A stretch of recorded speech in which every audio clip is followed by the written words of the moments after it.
So, let's talk about Too Short to Ride.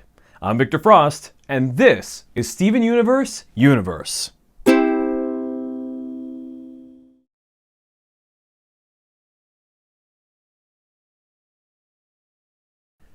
Okay, so there are two things about this episode that I think are the really interesting aspects of it. But before we talk about them, let's talk about Peridot. Peridot says some really important things towards the end of the episode. They're important not because they're particularly emotionally resonant, but because of how much of the lore of the universe they reveal. First, she explains to us that she is, as she calls it, an Era 2 Peridot. Second, she says that resources are dwindling on Homeworld. And that third, they can't make gems like they used to. Because of these reasons, they fourth, give Era 2 Peridots technological enhancements. Because they fifth, don't have powers.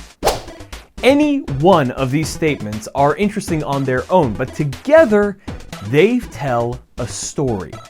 First, we can derive from her statement a rough understanding of gem eras. If our Peridot is an Era 2, that means there must have been an Era 1. A defining characteristic of Era 2 Peridots is that they don't have powers, which means that Era 1 Peridots did. Based on her comment, it seems that more powerful gems require more resources to be created, and that gems are created purposefully with defined specifications, that they are designed. Since Era 2 Peridots were made without powers, it's logical to assume that they were created that way with resource conservation in mind. What this tells us is that Era 1 gems were made when resources were plentiful, and no one expected a shortage. They have powers like the ability to shapeshift, control elements, generate holograms, and look into the future. This is in line with everything we know about Homeworld practices thus far. Since gems require non-renewable physical resources to be produced, there is only a finite number of gems any given planet can yield. This means that Homeworld had to have a policy of expansionism in order to be able to have the resources to continue to grow the population, seemingly processing planets in a fairly set and efficient manner to that end. At least until the rebellion.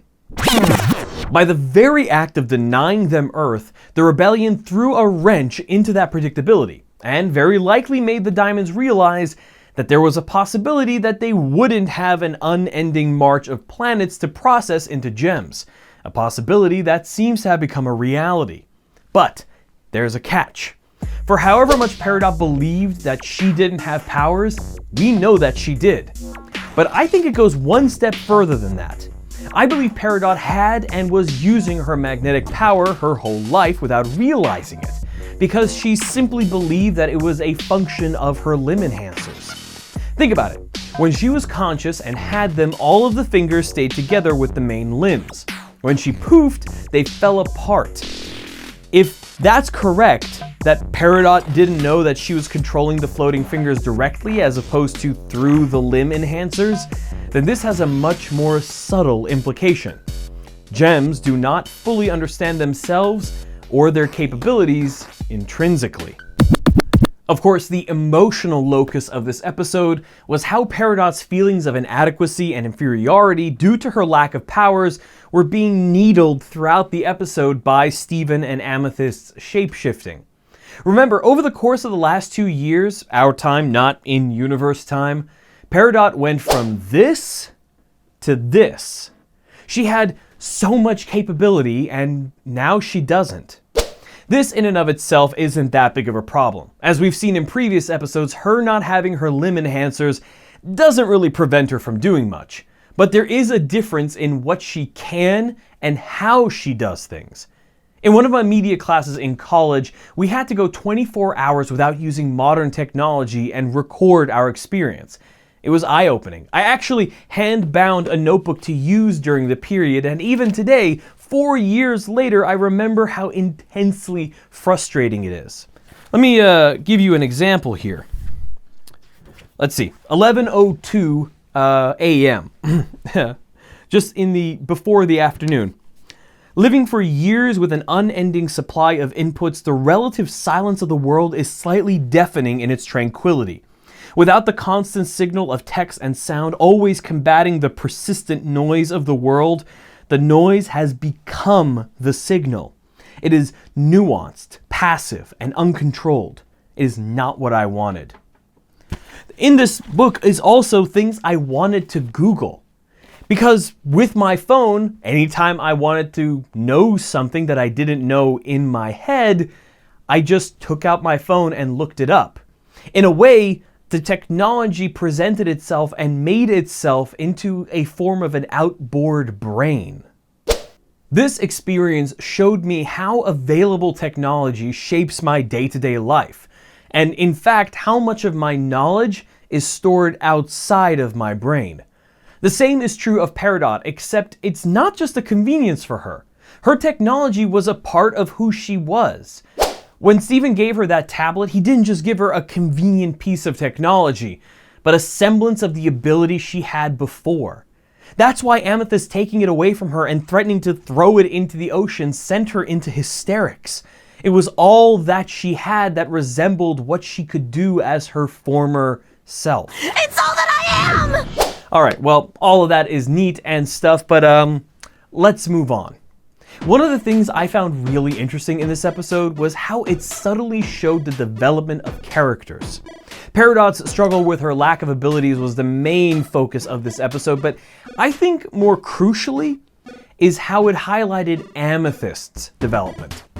Even if we look back to only 13 episodes ago in Too Far, we see a dramatically different Amethyst than the one we have now.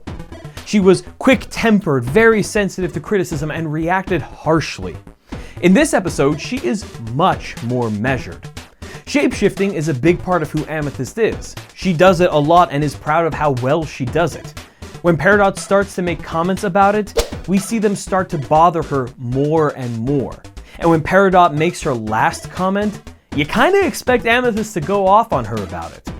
Instead though, the camera rests on a close-up of her face, and we see Amethyst take a moment to let Peridot's comment just wash over her before she takes a more constructive approach of trying to find out Peridot's real issue.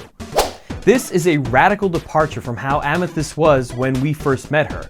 It's a subtle but brilliant expression of her growing maturity.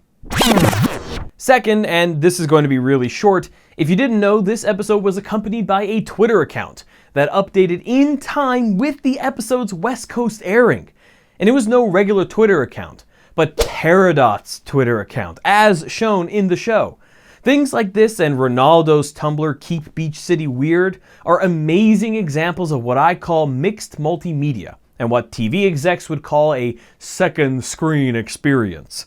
Mixed multimedia is a fantastically interesting way of providing audiences an alternate view into the world of the show. And that's that. See, I told you it'd be short. Now it's time to look at the little crumbs of lore, jokes, and inconsistencies sprinkled through the episode. You guessed it, it's time for the bits. Peridot remembered to say, "Wow, thanks." Greg isn't wrong about the oversaturation of media being a plague to one's mind. That tablet looks like it got a couple of USB ports. Take notes, Samsung and Apple. Microsoft, you're doing just fine. If TubeTube is better than interstellar networks and data transfer, then that is not a world I want to be a part of. I love how Peridot misinterprets 140 characters to mean 140 people rather than letters or symbols. The perspective here really hurts my brain. That Funland sign, the way it's supported, it's like an MC Escher painting. I would be wondering why Mr. Smiley isn't questioning this, but he lives in Beach City, so... Cotton candy of death. You can't be in the union for your own company, Mr. Smiley. That is not how unions work. Pretty sure that little sister comment was somehow a little racist. Peridot is all set on cute roommates, thanks. You can tell Peridot is a little grateful, but worried because she knows the futility of trying to teach her to shapeshift. Dutch angle used to emphasize anxiety and conflict. Peridot is reeling it in. So that's it for this episode. Catch us next time when we talk about the new Lars. In the meantime, click here to watch the latest episode of Friday Night Party Line, or here to watch something of mine that YouTube thinks you'll like. While you're deciding which one to click, if you look on the bottom of your screen, you will see a list of names passing by. Those are the lists of people who have decided to support me and my artistic endeavors through Patreon with a donation of $5 or more. If you would like to see your name on this bottom of the screen here, click the link over here in the corner in the YouTube cards thing. That'll give you a link to the Patreon. Sure. Anyways, while you're deciding which one to click, I'm gonna take my leave. And I'm Victor Frost, and I will see you next time on Steven Universe Universe.